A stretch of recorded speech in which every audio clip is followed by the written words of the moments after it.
I reserved a $9,400 family vacation to Japan for my father's 60th birthday, only to receive a message. We replaced you with Kevin's girlfriend. She's more entertaining. My response was brief, understood. That evening I canceled the whole trip, flights, accommodations, everything.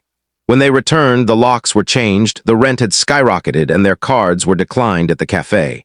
That was just the start. I stared at the text on my phone, the blinking dots mocking me, hinting at more betrayal lurking beneath. The message came from my mother. Short, nonchalant, as if she hadn't just obliterated 3 months of planning and $9,400 of my savings.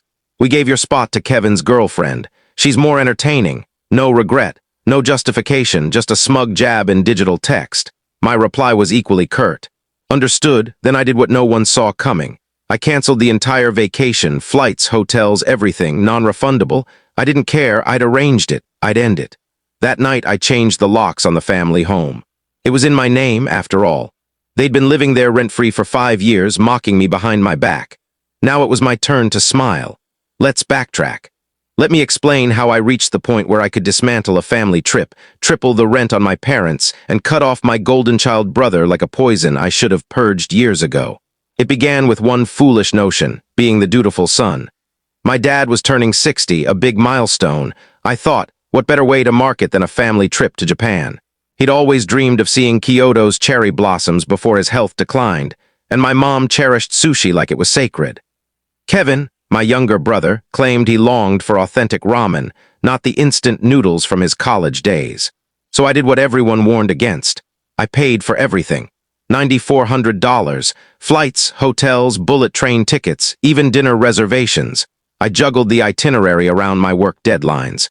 I spent weekends mapping out hotel locations near temples and markets, comparing ticket costs. I even upgraded their seats to premium economy. I didn't care about comfort for myself.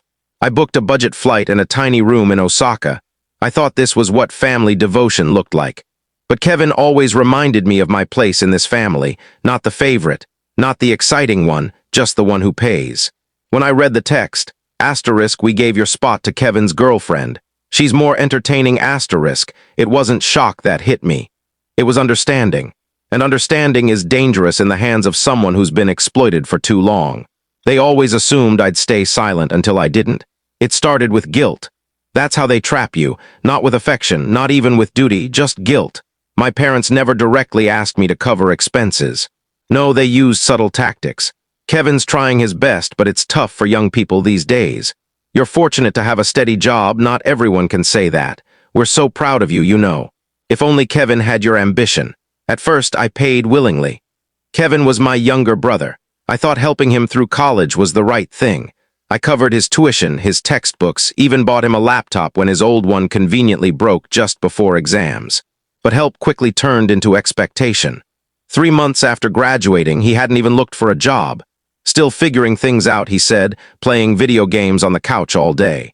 I'd come home from a 12-hour shift to find him eating takeout, feet on my coffee table, food I'd paid for in a house I owned. And Mom would say, "He just needs time, don't push him, Dad." He'd barely glance up from his tablet. Let the kid live, he'd mumble as if I were the issue. It worsened when Kevin got a girlfriend. Madison, who insisted on being called Mads, moved in 2 months after they started dating. No rent, naturally, no conversation, just there suddenly. She took over my kitchen, my streaming accounts, my internet. One night I caught her trying on my loafers for a social media video. "I'm playing a character," she said with a smirk. "Chill out." Kevin laughed. "Dude, relax, she's fun, that word would haunt me. Still, I stayed quiet. I kept paying, because family. Because what would Dad think if we argued? Because you earn more than enough. When Kevin lost the job, I helped him land, showing up late 3 times in his first week. I covered his car payments to save his credit. When Madison wrecked her old car, I co-signed a used Mazda in my name. Stupid, I know. And when they announced they wanted to join Dad's birthday trip, I didn't hesitate. I adjusted the plans, added rooms, rebooked hotels. I even rearranged my own vacation days to make it work. And what did I get? "We gave your spot to Kevin's girlfriend. She's more entertaining." That wasn't just a slight, it was a wake-up call. It confirmed what I'd always suspected. In my family's eyes, I wasn't loved or valued. I was useful, a bank account with a pulse. And the worst part, I'd allowed it, but they weren't finished, not yet. The morning after they arrived in Tokyo, Kevin texted me, "Yo, can you send us some cash?" Mads forgot her card and Dad says the exchange rates suck. I didn't respond. An hour later, another text. "Come on, don't be bitter. This is about Dad, not you." I nearly smashed my phone. They'd taken my spot, my trip, my moment. And still they wanted more. But I stayed silent, let them enjoy it. Let them share their polished social media posts of family bonding while I sat in an empty house with a fury I could barely contain. Until day 5 of their trip. That's when the hotel called. Mr. Adams, the credit card for the group booking was declined. There's also an issue with the guest list. An unauthorized person was added to the suite. So that's how they did it. They'd swapped me for Madison without informing the hotel. Used my card to cover her stay, assumed I wouldn't notice. That was the moment, not the insult, not the money. Not even being excluded from my father's 60th birthday trip. It was their belief that I'd accept it, that I'd always accept it. So I logged into my bank account, flagged the charges, canceled the card. Then I called the hotel back. "Remove all guests. The reservation is terminated. Alert security if anyone contests it, they're not authorized." The manager hesitated. "Sir, they're still in the room." "I know," I said. "They can figure out their own way back." The day they returned, everything was different. I was in the kitchen when I heard the car doors slam. Voices followed. Loud, frantic, my mother's shrill complaints, Kevin shouting. Madison's voice cutting through, sharp and furious. I didn't hurry. I stirred my coffee and waited. Then came the pounding. Bang, bang, bang, open the door, Kevin's voice. "We know you're in there." I walked to the entrance, coffee in hand, peeked through the peephole. There they were, all three, flushed, disheveled, luggage piled on the porch. Madison was barefoot inexplicably. I secured the deadbolt. Opened the door just enough to meet their gazes. "What happened to our keys?" Kevin demanded. I sipped my coffee. "Oh, you mean the ones I had rekeyed. They're useless now, seriously," he snapped. "Are you for real?" I nodded, composed, completely. Mom shoved past him. "We just flew 14 hours. We're exhausted. Starving, you're trespassing," I said. "This is private property." "You're joking," Madison interrupted, her tone biting. "You're locking out your own family?" I stared at her perhaps a moment too long, then said evenly, "You're not my family." Her jaw dropped. Kevin turned to me, eyes wide. "Okay, wow. This is messed up. We were stranded in Osaka with no money. No hotel, no internet. Do you know what that was like? Must have been rough," I said. "Imagine being stuck abroad on someone else's dime." "Oh wait, that's what you did." Kevin's face reddened. "You embarrassed us. You canceled everything. We couldn't even get a taxi to the airport. They froze the cards." "Everything, yeah," I said, crossing my arms. "That happens when you commit credit card fraud." Mom gasped, "Fraud? Don't be so dramatic." I held up my phone, displaying a screenshot of the hotel manager's email. "Unauthorized guest. Charges disputed." "Kevin, did you or did you not add Madison to the suite using my name?" He opened his mouth. Closed it, looked at Madison. She shrugged. I stepped aside, letting them see inside the house, or what was left of it.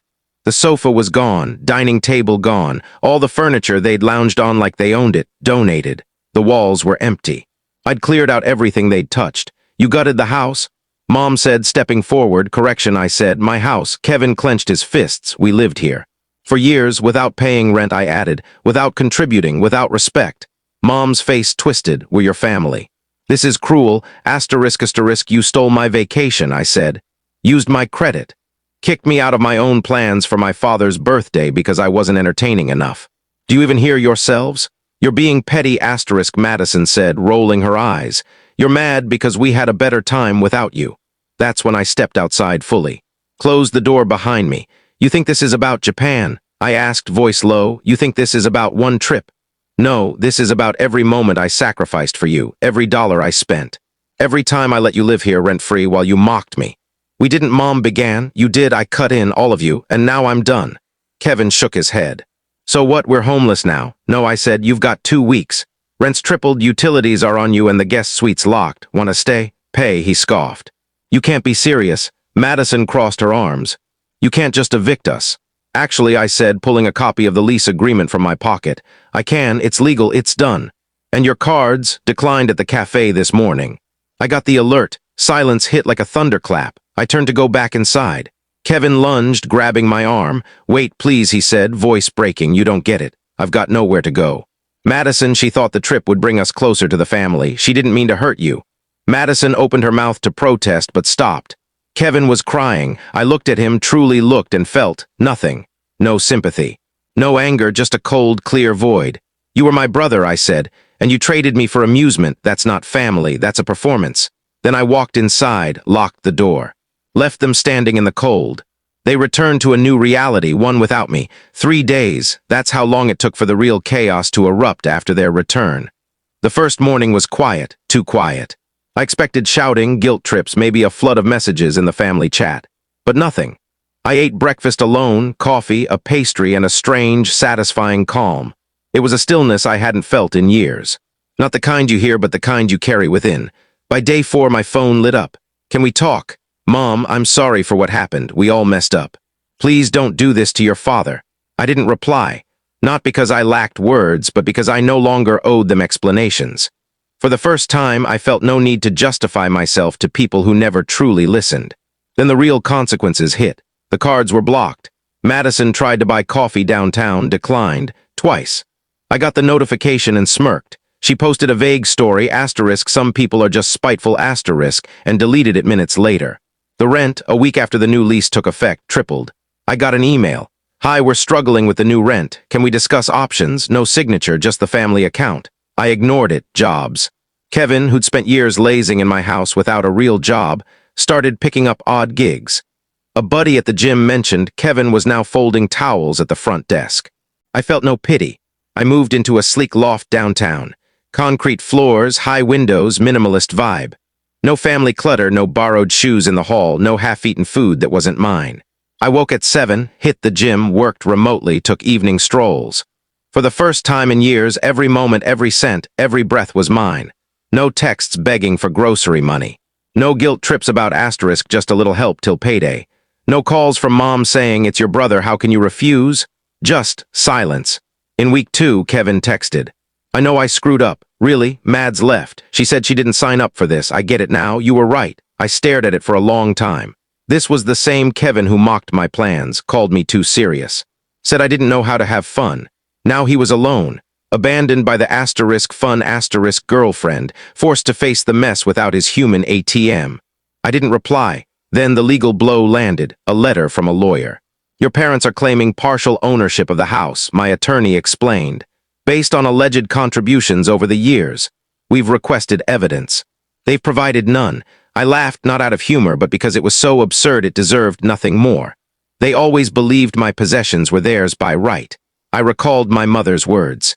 This is a family home, sweetheart. What's yours is ours, but now, ours asterisk meant nothing. Mom sent another text. We didn't raise you to be this way. What would your father think? This time I replied, you raised me to serve you. That stops now.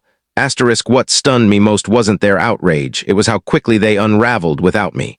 Kevin was pulling 10-hour shifts, hustling to pay bills. Mom began reaching out to old acquaintances, the ones she once ridiculed for having ungrateful kids. Dad, silent as always. He'd stayed mute through every argument, every slight, every betrayal. His allegiance was to staying uninvolved. And now? Now they were living in the reality they created, one where I wasn't there to patch up their messes. And me. I sat on a new sofa, in a new apartment, sipping coffee no one judged, surrounded by things I'd chosen myself. For the first time, I wasn't being drained. For the first time, I wasn't bound to show up for people who never showed up for me. And for the first time, I wasn't furious. I was liberated. I wasn't the issue, I was the fix they exploited.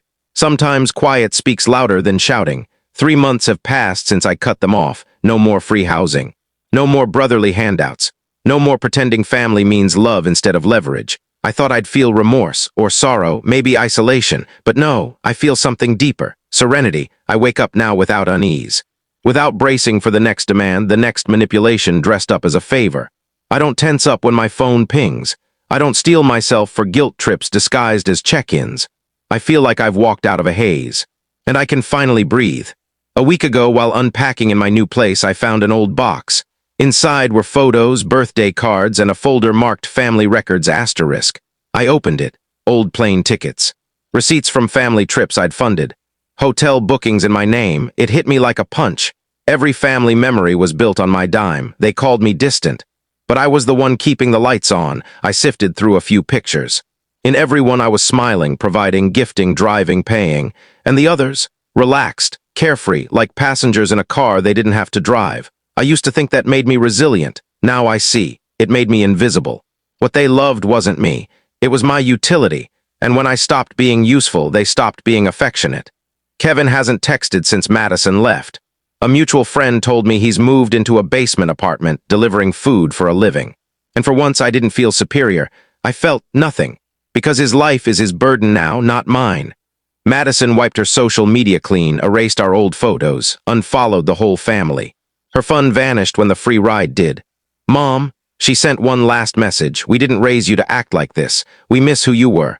And I replied, you miss the version of me who never said no. He's gone, Dad stayed silent. Of course he did. He always did. Years of watching things collapse while sipping his coffee detached. He never shouted, never struck. He just observed. And honestly, that was worse. It made his complicity civil, but deadly. I stopped expecting resolution from them, so I gave it to myself. One night I sat alone, no TV, no phone, just me and a glass of wine, watching the city lights flicker on in other apartments. For the first time in years, the silence didn't feel hollow. It felt deserved. That night I scribbled something on a sticky note and placed it on my mirror. I owe no one more than I owe myself. And every morning since, I've read it like a vow. Funny thing, the people who once drained me now call me aloof. They say I've changed. Damn right I have. I used to be the bridge they walked over. Now I'm the sea they can't navigate. A few days ago, Kevin's ex, Lisa, messaged me. We rarely spoke when they were together, but she'd always been kind. Reserved, you were the only one who saw it. The way they treated you was wrong. I'm glad you walked away. You saved yourself. It struck me harder than it should have, because I'd started to wonder if I was the problem. Lisa reminded me I wasn't delusional. I was just the first to wake up. I used to think stepping away was selfish. Now I know it's self-preservation. They taught me love comes with sacrifice, but never their sacrifice, only mine. They called me cruel, I call it clarity. They called me cold, I call it healing. They called me selfish. But only after I stopped being theirs, and now the best part, I don't hate them, I don't wish them harm. I just don't owe them anything anymore. And that freedom, it's like breathing for the first time. Next week I'm flying to Iceland, solo trip. I've always wanted to see the Northern Lights, never went. Because there was always someone else's crisis, someone else's drama, someone else's trip on my dime, but no more. This time I'm going for me. And when I'm standing under that shimmering sky in the icy air, thousands of miles from everything I used to carry, I'll finally say it aloud. I am not your safety net. I am not your fallback. I am not your bank, your backup, or your fool. I am me. And for the first time in my life, that's enough.